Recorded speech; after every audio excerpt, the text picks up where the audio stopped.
A Xunta de Galicia fai un esforzo importante, igual que están facendo os concellos. Estamos falando de que no horizonte temporal do acordo que acabamos de asinar ata o ano 2028, é dicir, este ano máis 2 máis, os recursos adicionais, o que xa está aportando a Xunta de Galicia, van ser 150 millóns.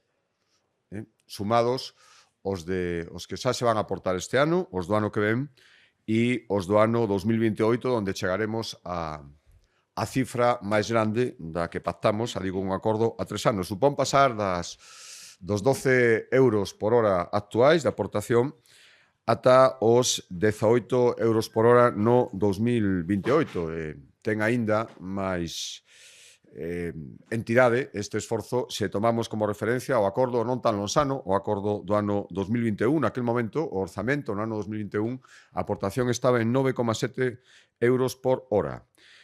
Imos chegar no ano 2028, en 7 anos, prácticamente o doble, a 18 euros. Por lo tanto, estamos duplicando en un prazo breve de tempo, 7 exercicios orzamentarios, a aportación da Xunta de Galicia en este sentido. Ojalá que poida ser máis.